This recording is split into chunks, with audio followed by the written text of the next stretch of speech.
Welcome back, Wolfpack fans, to another IPS film room feature here at Inside Pack Sports. If you haven't done so yet here on YouTube, make sure you subscribe to the channel below at Inside Pack Sports here on YouTube. And also check out the website, www.insidepacksports.com, for the latest information on NC State athletics. And today, we're talking NC State forward Darrion Williams. He's been a big talking point for NC State fans, Wolfpack Nation, media members covering NC State. Even head coach Will Wade, we know last week he had some comments to make about Darrion and those discussing him. But Darrion continues to struggle in terms of getting it going from a scoring perspective for NC State. So today we're going to take a look at several different ways NC State can try and get Darrion Williams going offensively, starting here with the upcoming game against Boston College. So, let's jump into the film room. We're going to look at all the different clips here, courtesy of Synergy Sports, for a look at Darrion Williams and a way he was scoring earlier in the year, even recently, and how NC State can maybe build on that and get him going offensively. One of the best ways NC State can get Darrion Williams going is in transition. And you see some of these clips here from Synergy where he's doing just that. Early offense from him and just being able to get some quick, clean shots right away. You see it here, secondary break, just quick, open, shooting with freedom. Just something you want to see from him. A lot of what you've seen have been tough, contested, half-court shots. And I think getting him out and running and allowing him to see the ball go in the basket early on, it's huge. It's huge for him. And I think transition-wise, though, to me, that's where it starts. Finding some of these early looks before the defense is set, before the defense can identify him. And then even here, off of a missed free throw, you see NC State get the ball out to Darrion Williams. He catches it at the three-quarter court. He's able to attack in transition. Doesn't make the shot, but he works himself to the free throw line. So I think transition is certainly a way. Within the half court, though, I would look at getting him some post touches early.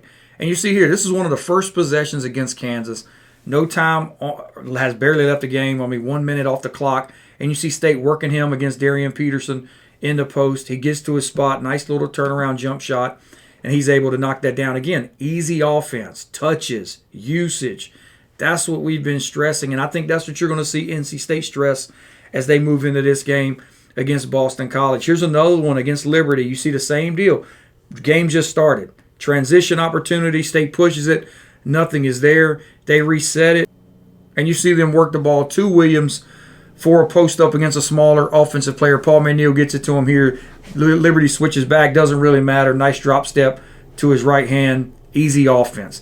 Again, I think this is a guy who operates and is comfortable working out of the post, whether that's as a scorer or as a facilitator. And I think this is another way NC State, if they ever want to say, let's up his usage, let's get him involved, use him in the post. Final one we're going to look at here from him working out of the post is similar deal against Wake Forest late in the first half. You see him, nothing's there off the high ball screen, gets the switch on the Juke Harris.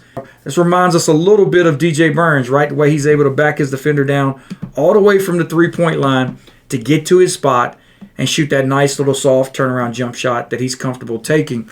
I think Williams is very comfortable on the post, whether that's the mid-post, the low block, or even three-point line extended to where he can back his defender down, count on the Barkley post where he can get down into the paint and work to his shot. So posting up is one way I definitely look to get him involved. And another is off the ball using screens. And you see it here in the Maui Invitational. Ball swung to Terrence Arsenault. And Van Allen Lubin sets an off-ball screen for Williams to come off of it right into his mid-range jump shot. This is really effective when a five-man's wanting to play drop coverage, as you see Kansas doing here.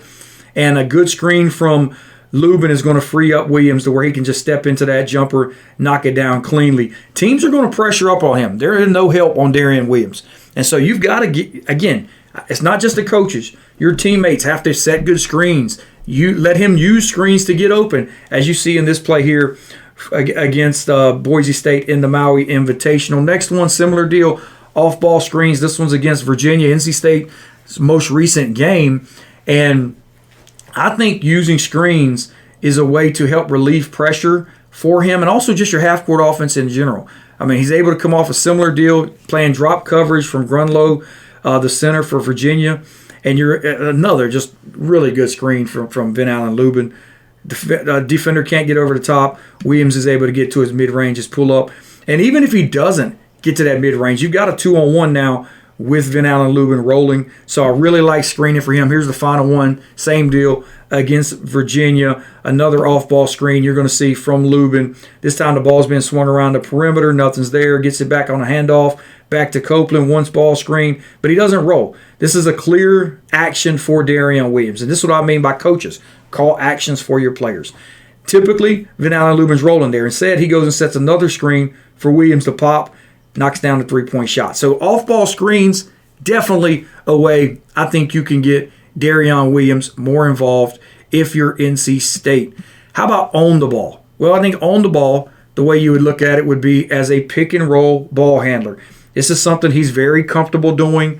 Again, upping his usage. Here you see him in transition. He pushes the defensive rebound.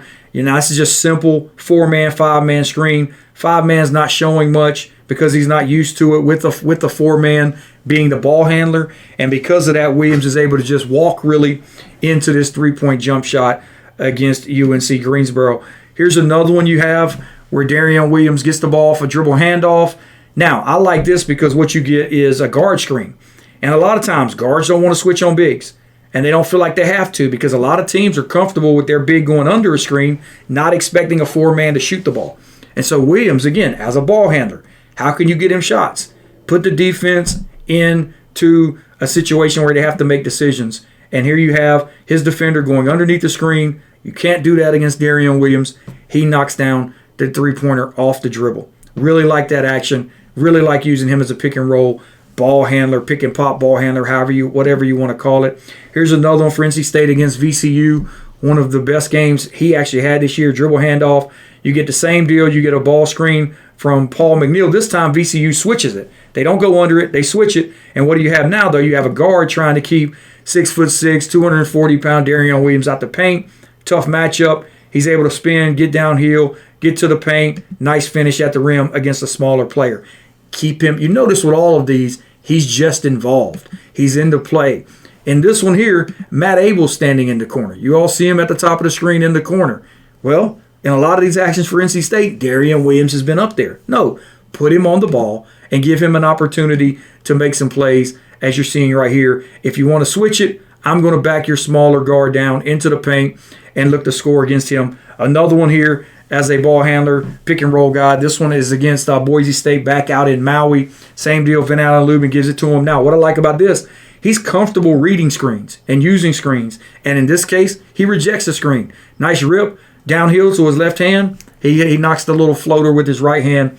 Easy offense, just keeping him involved, right? I mean, you're just keeping him involved where even if he doesn't use the screen, let him make decisions. Let him be an offensive hub. And I think if you do that, you can benefit from it, especially with him on the ball. Final one here against Kansas. This is a sort of an ATO out of bounds set. You get him off of a high ball screen. Same deal. Guard sets it with Trey Holloman. His man gets caught up on the screen. So this is the third action. His man doesn't go under it. He tries to go through it.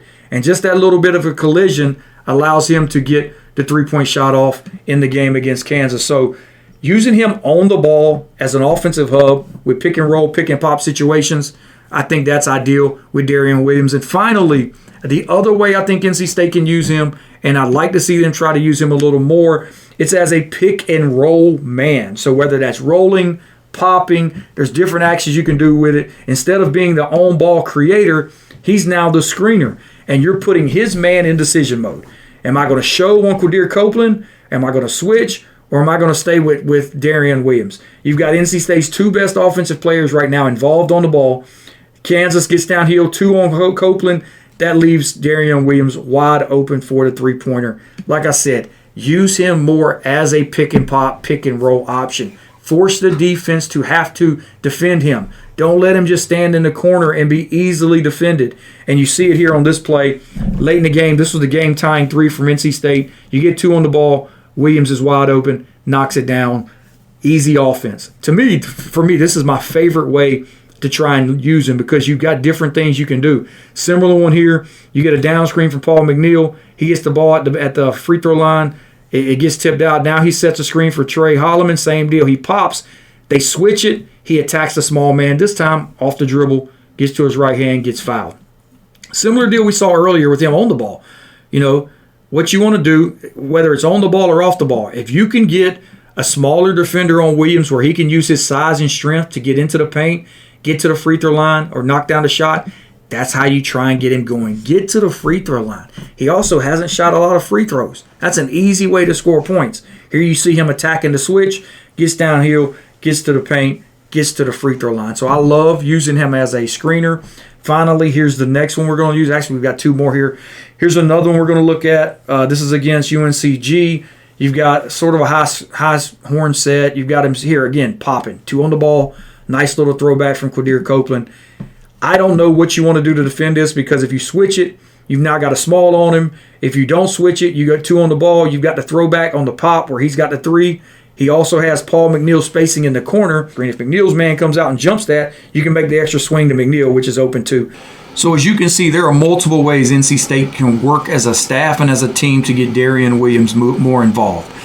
It's not working in terms of organically happening. He's not getting offensive opportunities on the glass. He's not getting them in transition. He's not getting them off cuts. So what can you do as a staff? I think the first thing, try and get him early post touches in this upcoming game against Boston College. See if he can get involved. See if he can get comfortable working out of the post, whether that's as a scorer or as a facilitator. Second, off-ball screens. Teams are guarding him with pressure. Allow your bigs, allow your guards to set screens for him and see if he can get touches that way. And the other 2 ways are in pick and roll situations. One is with him as the primary ball handler. Force defenses to make decisions. If you're going to set screen, if you're going to use him as a ball handler, are you going under a screen, over a screen? Are you switching it? Allow him to be a facilitator. Increase his usage. His usage is at an all-time low right now as a player. And finally, a pick and roll man. Now, we know he's not going to be a roll man in a traditional sense in terms of rolling and scoring as a rim runner, but you can use him as a pick and pop. You can use him as a short roll facilitator. So there's different ways NC State can get Darrion Williams involved. I'm interested to see what they do coming out of this loss to Virginia, because Will Wade mentioned it in the post game. He said we have to get Darrion Williams more involved as coaches. I'm expecting his usage rate to be up in this game against Boston College. Look for him to have a big night. So I hope you enjoyed this film room. If you haven't done so yet here at Inside Pack Sports, subscribe to our YouTube channel at Inside Pack Sports, and also check out the website www.insidepacksports.com for the latest information on NC State athletics.